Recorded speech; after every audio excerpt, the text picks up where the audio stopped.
Bueno, queridos patitos, estamos a 30 de septiembre, pero de 2005.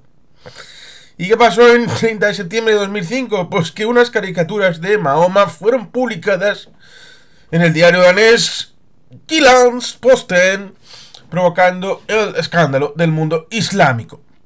Es algo recurrente en los últimos 20 años el hecho de la sensación de ataque referido al Islam en sus figuras, ya sea el profeta Muhammad, el Sagrado Corán o dibujos en la idea de que ellos, en el ámbito del Islam, tienen la conceptualización de no dibujar elementos como rostros humanos o otras vicisitudes, lo cual resulta curioso porque eso es algo de ellos.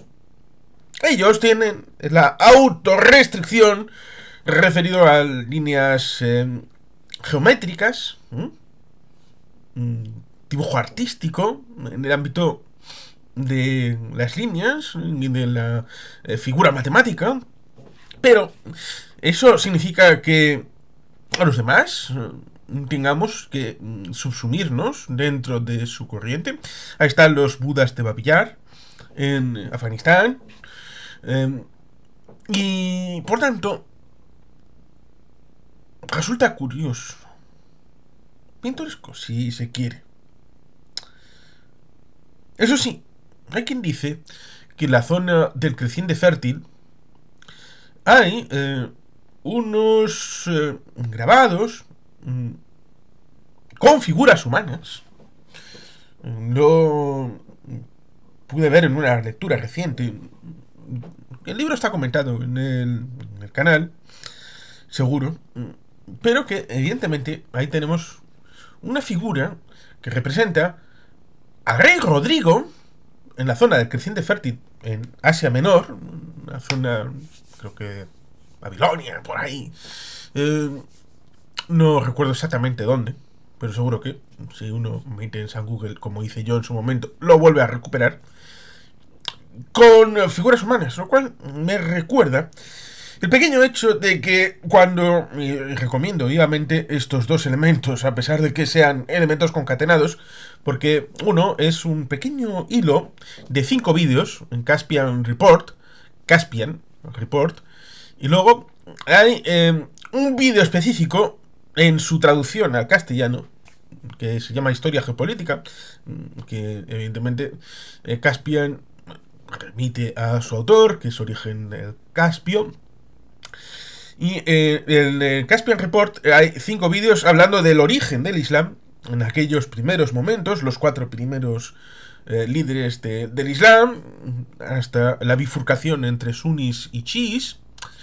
Y en el de Historia Geopolítica, en un vídeo de 1 hora 4 minutos, habla del momento en el que el Islam se descarró en el ámbito científico y empezaron a ver con malos ojos lo que podía ser la comunión entre un Averroes y un Maimónides a la hora del conocimiento.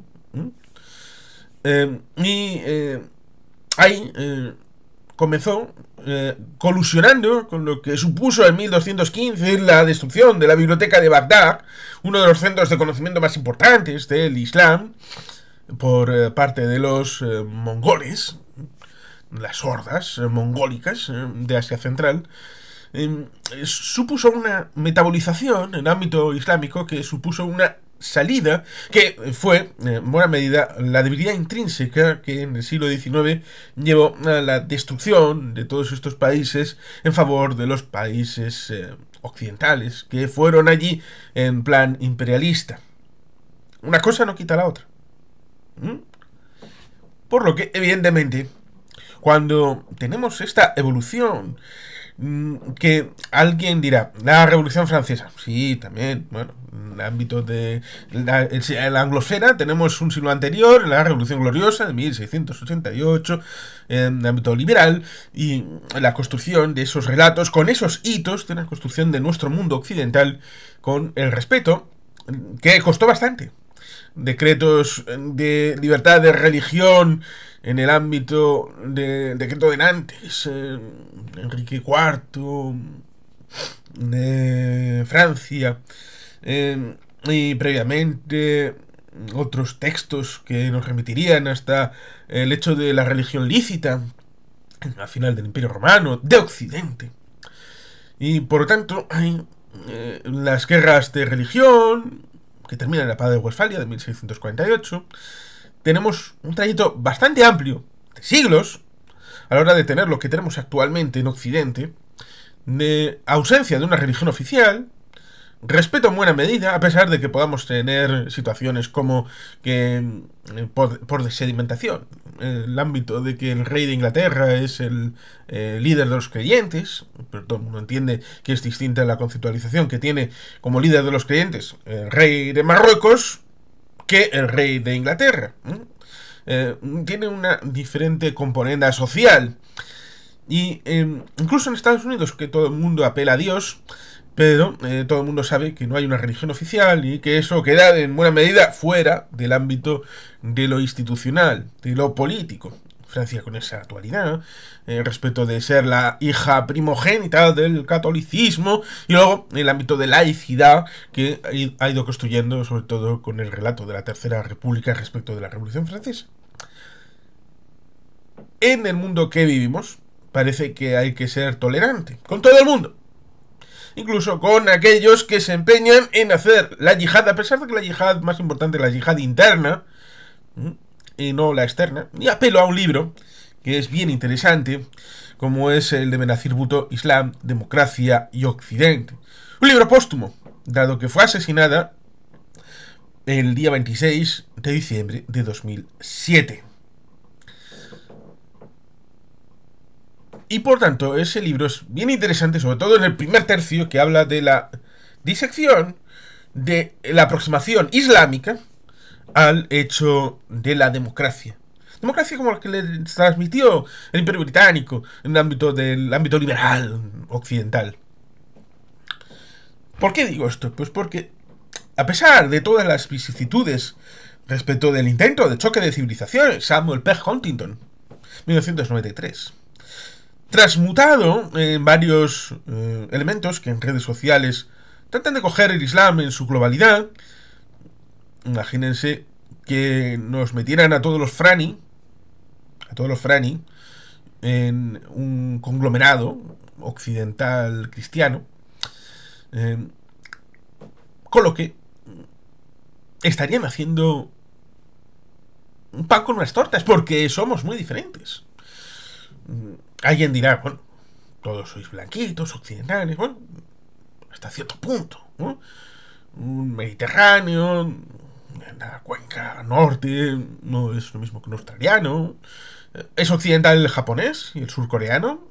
En parte sí, en parte no, geopolíticamente sí, culturalmente puede que no, aunque han sido occidentalizados en cierta medida, con la presencia del cristianismo en Corea del Sur, con la presencia cultural de, hasta, por ejemplo, el béisbol, en el caso de Japón, por lo cual, en buena medida, ahí tenemos una situación interesante en la que si nosotros sabemos perfectamente que a nosotros no nos pueden conceptualizar como una globalidad única, entonces seríamos tontos si respondiéramos a esa situación con una globalidad única en el ámbito islámico, sobre todo teniendo en cuenta de que aquellos que quieren construir esa falsa yihad para exportar un falso modelo anclado supuestamente en la historia de ellos, pero en realidad sostenido en una panda de descerebrados desde una época muy tardía, este relato lo deben de combatir ellos, porque ellos son los primeros sufrientes y se puede ver simplemente en datos. ¿Cuántos atentados hay dentro del Islam o fuera del Islam? Ellos los distinguen en las tierras de dentro del Islam y las tierras de fuera del Islam, y con una hipocresía ciertamente remarcable respecto de que dentro del Islam solamente pueden aprender el Sagrado Corán en árabe y fuera se puede traducir, lo cual ciertamente nos lleva al hecho de que en el propio cristianismo hubo un momento en el que no se podía traducir y solamente fue el protestantismo el que llevó esa dicotomía a un asunto que en aquel momento fue gravísimo, llevó a guerras. El hecho de poder o no poder leer el sagrado texto de la Biblia en tu lengua vernácula. O el tema de la iglesia y de los santos oficios. Eso ya no llevó a guerras, pero llevó a cismas, como el cardenal Lefebvre, respecto del Concilio Vaticano II, el hecho de concelebrar cara al retablo, o cara a los fieles, y hacerlo en latín, o hacer la misa en la lengua vernácula. Estos han sido elementos problemáticos. ¿Por qué no entender que esto también puede haber en el ámbito del Islam estos problemas? Los atentados terroristas, en suma, en buena medida, en torno a un 90%, son entre ellos. Tenemos que recordar la guerra civil en Argelia. En lo temporal ya está un poquito lejos, terminó hace como 20 años, pero en lo territorial está cerca, sobre todo los que me veáis desde la península ibérica. Y por tanto, esto que sucede en Argelia, que sucedió en Egipto, que sucede en guerra civil, por ejemplo, en Siria o en Yemen, en Pakistán, todos los días prácticamente, e incluso está permeando dentro de ISIS-K en el territorio de Irán. Es algo, incluso, podemos meter aquí zonas del Cáucaso, dentro de la propia Federación de Rusia. Son elementos que tenemos que considerar a la hora de afrontar esta visión en donde, ciertamente, desde el punto de vista occidental, nosotros somos reactivos a esa implantación que en buena medida bebe de ese momento en los años 60, 70, en el que ciertas monarquías árabes, petroleras, de la península arábiga y asimilados, pensaron que debido a la situación en que ellos decían que habíamos llevado los occidentales a Tierra Santa como si fuéramos émulos de Ricardo Corazón de León y alguno menos conocido, y que ellos buscaban un Saladino que liberara Tierra Santa, algunos lo vieron en Gamal Abdel Nasser, luego Anwar el-Sadat y algún otro más allá, a la hora de establecer esas guerras contra el Estado de Israel, la llamada entidad sionista, y que al verse agredidos, pensaron, es el momento de llevar esta lucha al corazón de Europa a través de terroristas como Chacal, Carlos. Y esto contratado de Strangis por detrás, como podríamos tener en 1992 la potencia Oldarchen por parte de ETA, de la socialización del sufrimiento, y que a nosotros nos duele, en parte porque también olvidamos que ya en 1995 en Francia hubo atentados terroristas con cariz yihadista.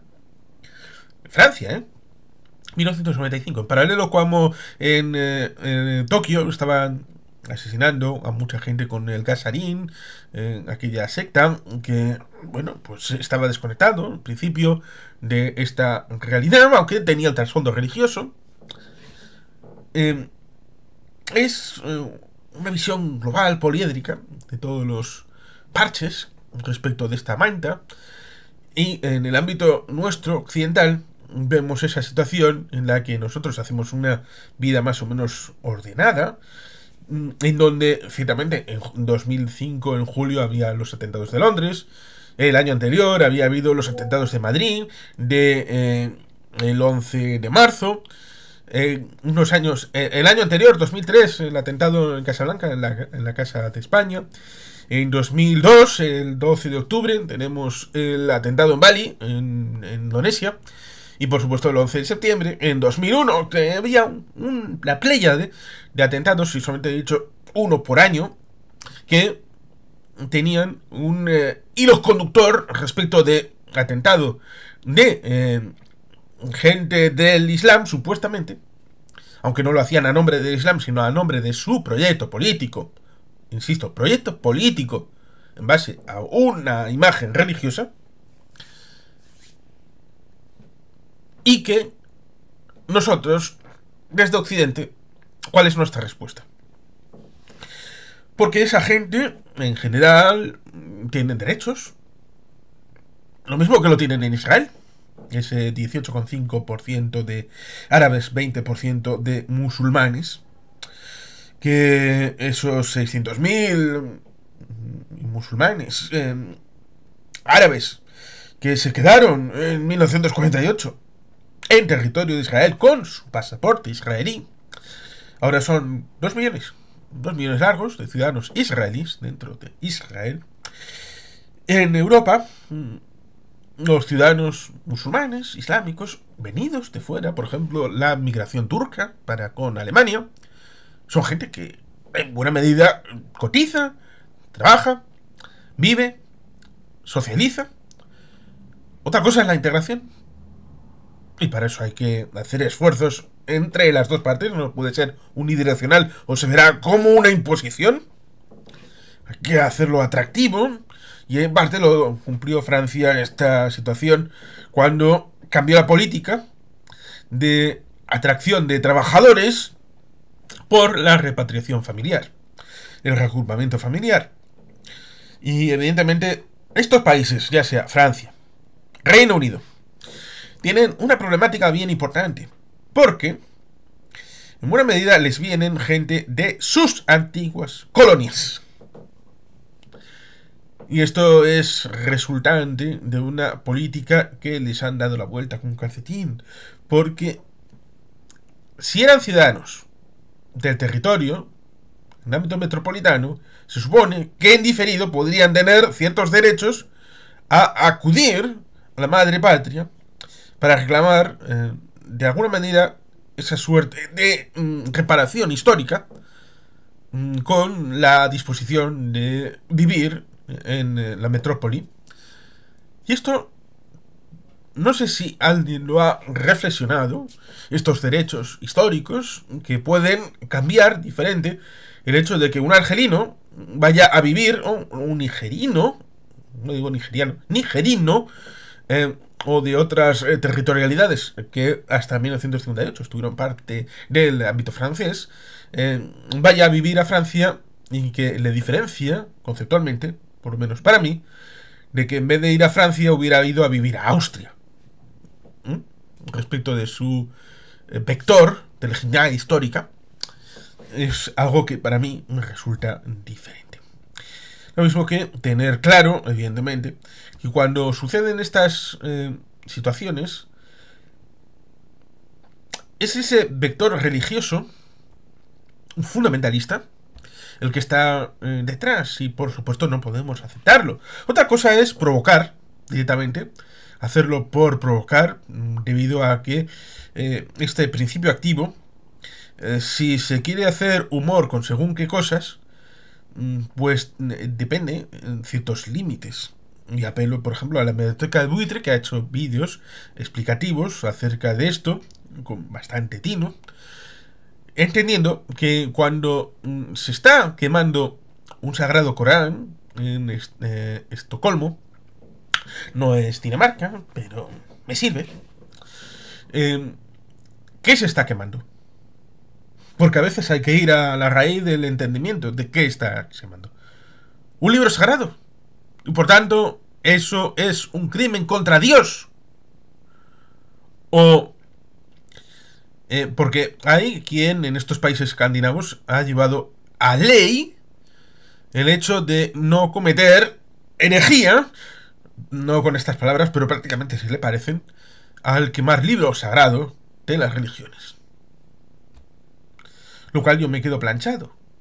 Porque entonces, igual, yo creo no solamente la iglesia Jedi o la iglesia maradoniana, que en algunos países está aceptada como religión válida, sino que puedo hacer la iglesia de Cervantes de los últimos días y decir que mi libro sagrado es el Quijote, y todo el que se le ocurra quemar el Quijote debe arder en el infierno, y por supuesto tener una sanción penal en base a la quema de mi libro religioso favorito.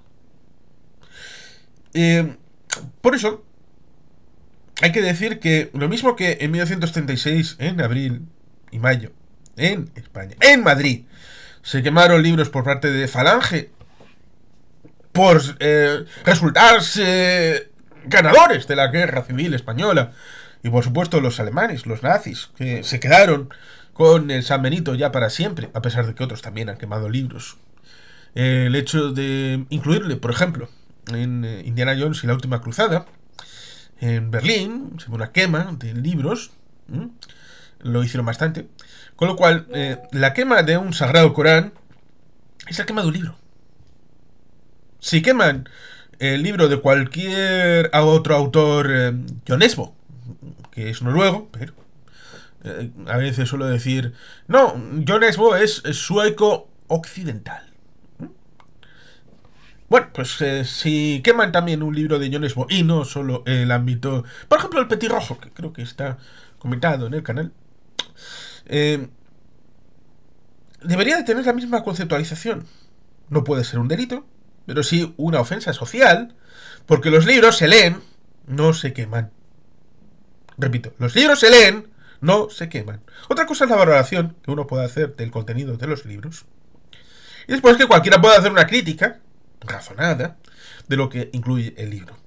Por tanto, la vertiente que yo tomaría no es el ámbito de religión y el ámbito de usted me está quemando un libro sagrado, porque el hecho es quemar un libro. Eso sí, penalmente no puede usted poner un delito a la quema de los libros, en tanto en cuanto primero, ¿cómo verifica usted que se está quemando un libro? ¿Y qué libro? Salvo que lo hagan público. Y si yo quemo a nivel particular 150 Coranes, 200 Biblias, 10 libros del Mormón, pero no se entera nadie, no lo cuelgo en redes sociales, estaría cometiendo un delito mucho más grave que ese que lo hace en público con un sagrado Corán.